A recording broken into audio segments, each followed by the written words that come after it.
Welcome to Part 5 of Deathtrap Dungeon, a fighting fantasy live read by me, iClorox. If you find yourself at Part 5 without having listened to the previous parts, you can find those links in the description below.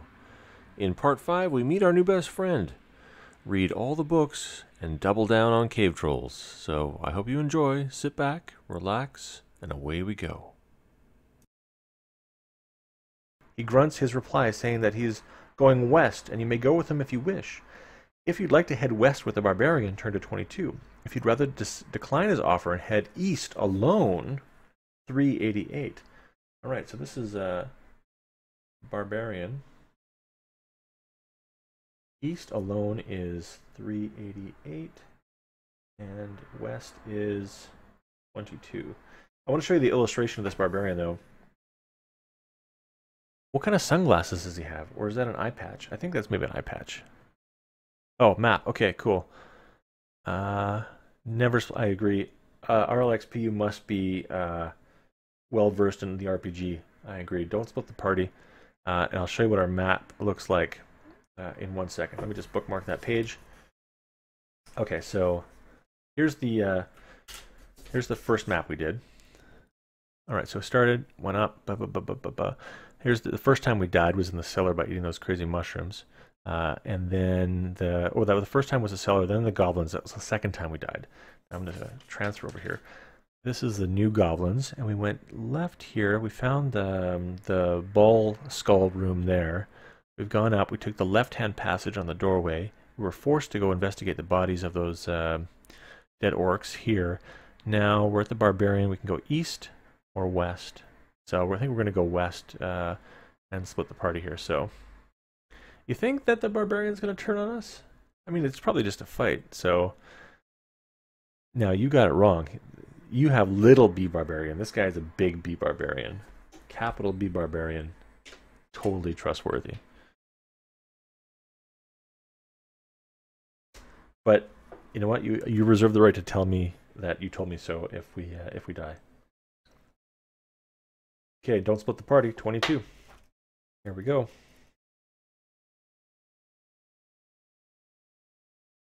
Although you are slightly uneasy in each other's company, knowing that there can only be one winner in the Trial of Champions, you are both content to share in the benefits of a temporary alliance. You begin to tell each other your exploits so far, of the monsters and traps encountered and the dangers overcome. Walking along, you soon come to the edge of a wide pit. It is too deep and dark to see the bottom. The barbarian offers to lower you in the bottom with his rope, saying he has a torch with which he can light for you to see. Will you accept the offer? Offer to lower him if he's so eager to investigate the pit, or suggest that you both jump over the pit instead. All right, we're going to do offer to lower him. Oh, totally. It's like, how about you go, Mr. Barbarian? He's pretty muscly, though. We're going to lower him down 2 to 1. 184.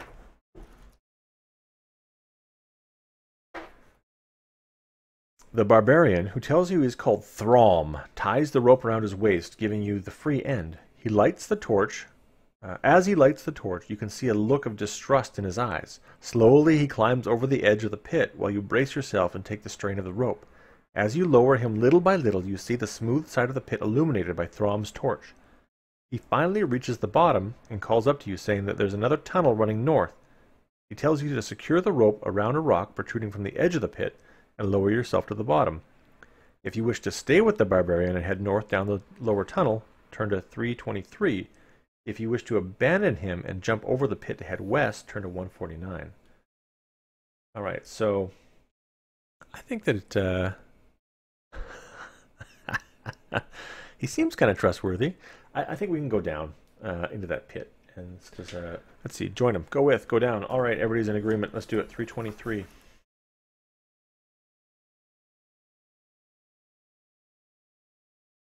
After tying the rope around the rock, you lower yourself down to the bottom of the pit. Throm retrieves his rope by shaking it off the rock, classic maneuver, and you set off together down the new tunnel, 194. On a stone ledge in the tunnel wall, you see two dusty leather-bound books. Uh-oh, I'm getting echoes of Cthulhu here. Throm grunts his contempt for the written word. Yeah, brother. Urging you to leave the books and hurry on. Will you open the red leather book, or open the black leather book, or continue north along the tunnel? All right, black it is. That's 3 versus 2.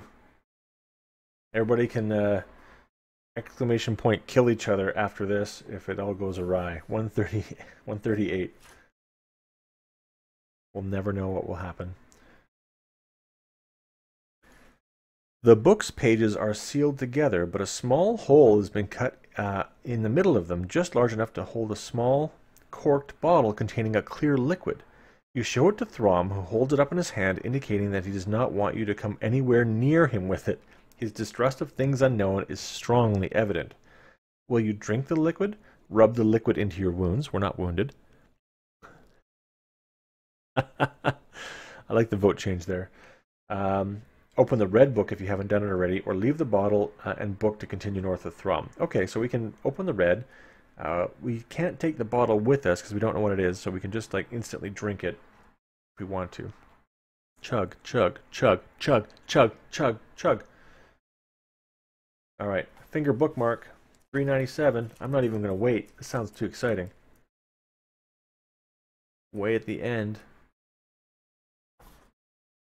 The liquid is a magical potion which will enable you to detect hidden traps. Add 2 luck points. Hot damn! If you've not done so already, you may open the red book, 52. Otherwise, you must continue north with Throm, 369. 2 luck. We're going to go red book now? To us here, red book, 52. I bet you it's just going to like eat us or something. Hold on to your shorts. As you open the book, beard oils. That centaur from Forest of Doom could have used this beard oil. As you open the book, it begins to disintegrate and the pages turn into dust in your hands. You manage to keep a few fragments and read the handwritten script. The book appears to be about monsters, and from what you can make out, it contains a full description of a monster called the Blood Beast. It is a horrific, bloated creature with tough, spiny skin and facial blisters which burst open to become mock eyes. Evolved to hide the Blood Beast's only weak spot, its real eyes.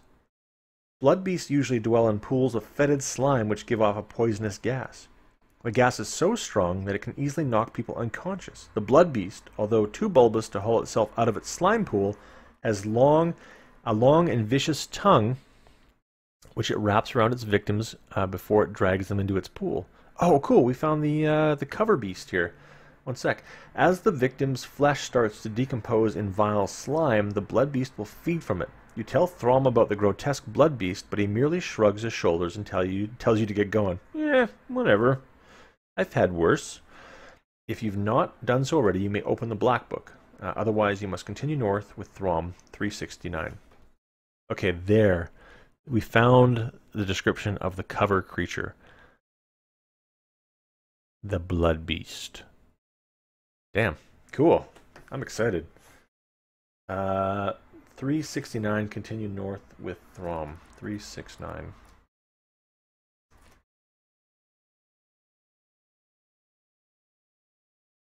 The tunnel turns sharply to the right, continuing east as far as you can see. Throm stops and tells you to halt as well. He turns his head slowly from side to side, listening. I hear footsteps coming down from the tunnel towards us, he whispers. Draw your sword. You both crouch down to hide in the shadows, and not a minute too soon. For a moment later, you see the silhouette of 2 armed figures approaching. Throm jumps up and dashes forward, screaming a loud battle cry. There are 2 cave trolls in front of you. Throm attacks the first one with his battle axe, and you run to his aid and attack the second cave troll. Holy crap. All right, Manax has got a 9 for us, and Sassy's got a 7. This cave troll's got a higher skill than us by 1. This is going to be a tough fight. We may invoke the luck rule here, which doubles damage, which means we can test our luck if we get a successful hit and double down on it, which I think we're going to need. All right, so Manax rolled a 9. Cave Troll rolled a 3. I'm going to use that luck roll off of Sassy Mofras, so we're -1 luck, but we've done 4 points of damage to it.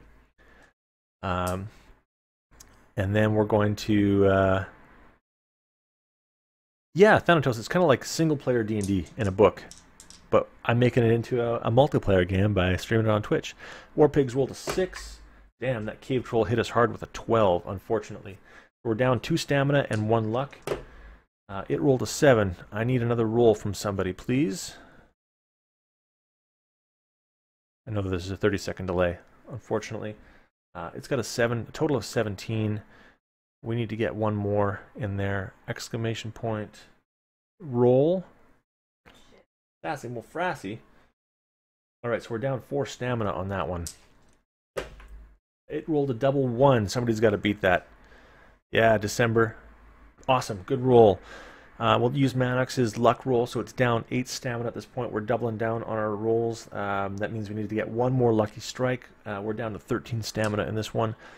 And let's roll for its next attack. It's got a 7 for a total of 17. We need an 8 or higher, and another lucky roll from there.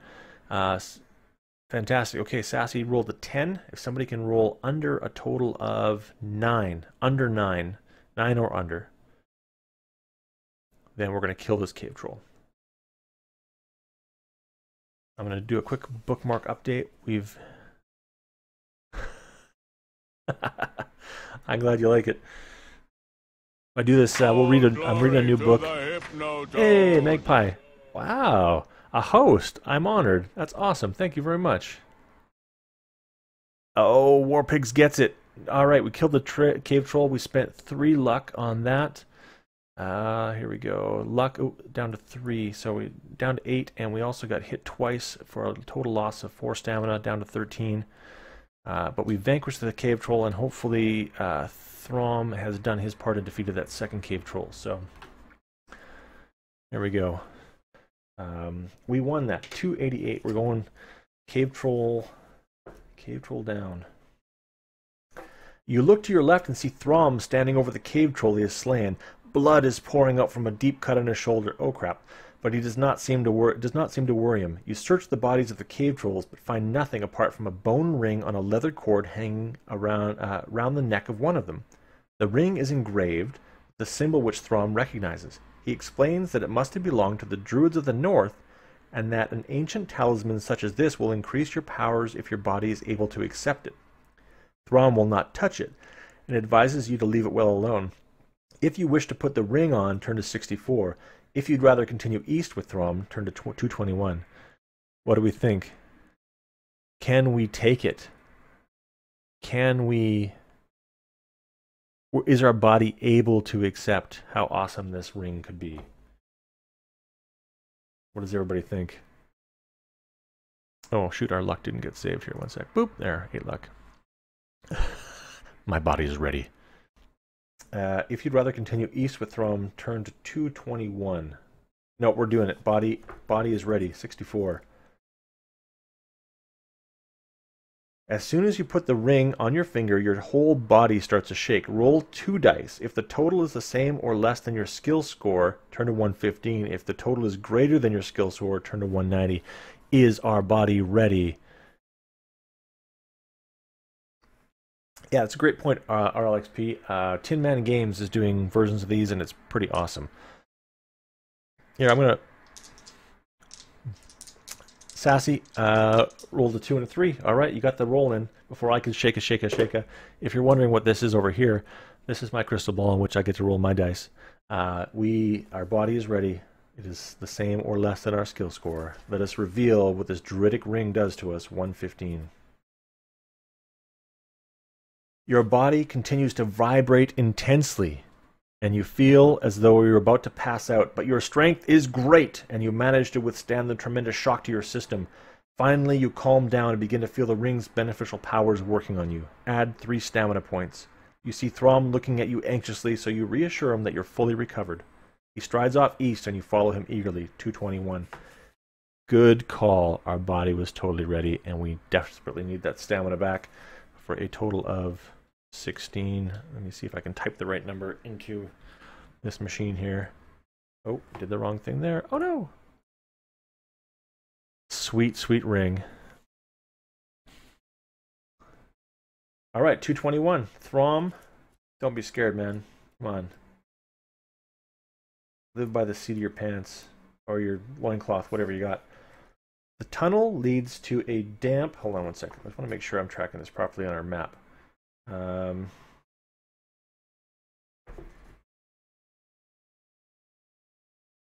Sorry. The tunnel leads to a damp, high-ceiling cavern with a rock-strewn floor. Long, dripping, teeth-like stalactites hang down threateningly, their constant dripping creating milky pools on the floor. The tunnel carries on through an archway carved in the shape of a demonic mouth. If you wish to search the chamber, 374. If you'd rather head straight for the archway, turn to 60. All right, here we go. We are going to search the chamber, 374. Fresh meat decision.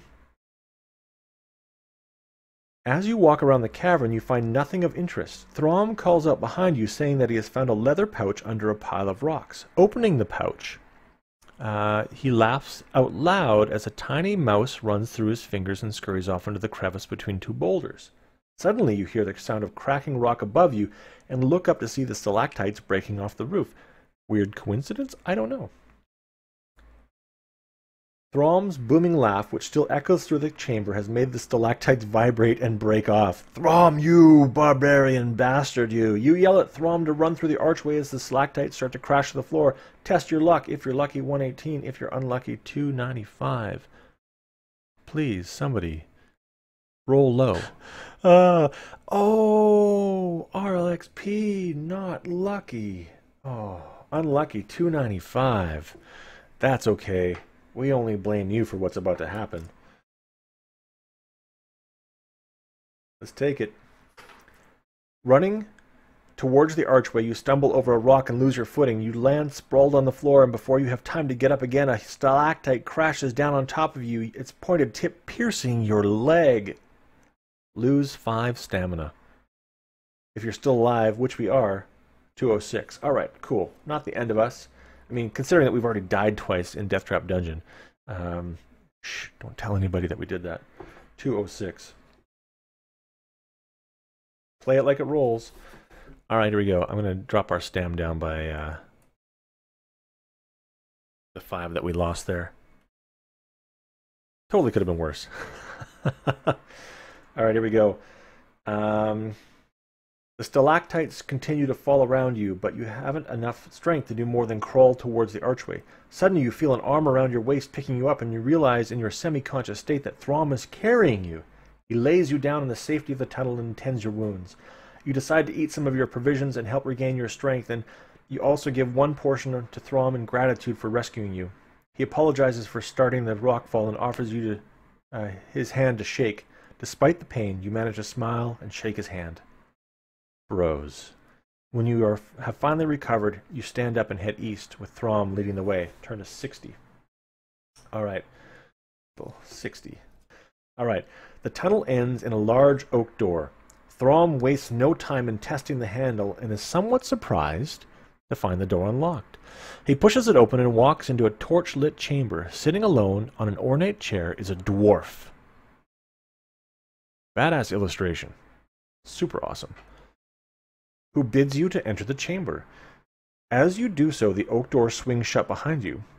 Adventurers, you have done well to get this far, says the dwarf in a deep voice. I called that one. However, as you both know, there can only be one winner in the Trial of Champions. As Trial Master, it is my duty to bear and circumvent that I let only the most able continue. Therefore, I must devise a test of wits and strength to eliminate one of you. Please do not attempt to dispose of me. It would be utterly pointless, for, as you can see, there is no obvious way out of this chamber, and only I know where the hidden exit lies. Now, if you would care to decide between you who will go first, I shall make the necessary preparations. You look at Throm, suddenly angry that your effective partnership must come to an end. Bromance. You look at Throm, suddenly angry that your effective partnership must come to an end. Bromance, just like I said before. He leans over and whispers in your ear that you should try to kill the dwarf and worry about the exit later. If you wish to join Throm in attacking the dwarf, 179. If you would rather persuade Throm to go through with the dwarf's test, turn to 365. Damn, this is a tough choice. Thanks for watching. If you enjoyed this, please consider a like and subscribe so that we can continue our adventures as we move forward in Deathtrap Dungeon.